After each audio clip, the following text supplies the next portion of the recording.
To solve radical equations, we're going to isolate one of the radicals. Since this first one right here is isolated, we're going to raise it to whatever that root is. So since it's the second root, I'm going to raise both sides.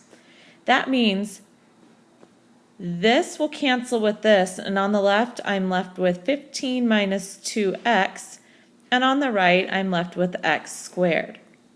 Now my goal is to set it equal to 0, which means I am going to add 2x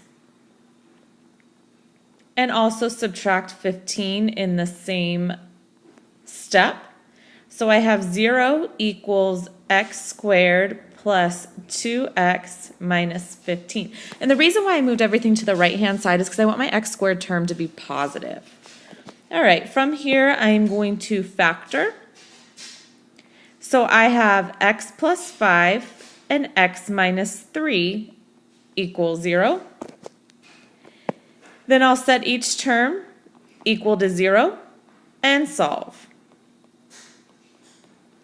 So x equals negative 5 and x equals 3.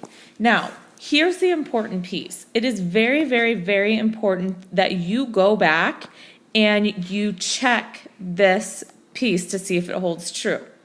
So the square root of 15 minus 2 times negative 5 should equal negative 5. So this is 15 plus 10. So can the square root of 25 equal negative 5? No. So this right here is called an extraneous solution. Now let's check the 3. So square root of 15 minus 2 times 3 should equal 3. So 15 minus 6 is the square root of 9, and the square root of 9 is 3. Therefore, this is my only solution. Let's go ahead and try one more. I'm going to, first step, square both sides.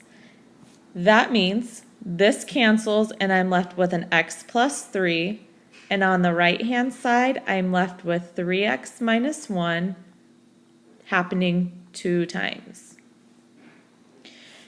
So next I'm going to go ahead and distribute all this. So I would have 9x squared minus 3x plus 1. So I have 9x squared minus 6x plus 1 equals x plus 3. Next step, I'm going to subtract x. Subtract x to its like term and subtract 3 to its like term. So I have 9x squared minus 7x minus 2 equals 0.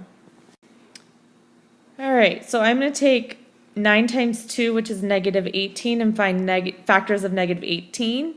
So I have 2 and 9, and that will give me the 7. So I'm going to change the 7 here to negative 9x and positive 2x. Then I'm going to go ahead and factor by grouping. So I'm going to group these two, and I'm going to group those two, and if I factor out a 9x, I'm left with an x minus 1, and if I factor out a plus 2, then I'm left with an x minus 1. So when I factor this, I have an x minus 1 and a 9x plus 2. So from there, I'm going to go ahead and set each factor equal to 0 and solve. So I have x equals 1 and x equals negative 2/9. When I plug them into the calculator, this is the only one that holds true.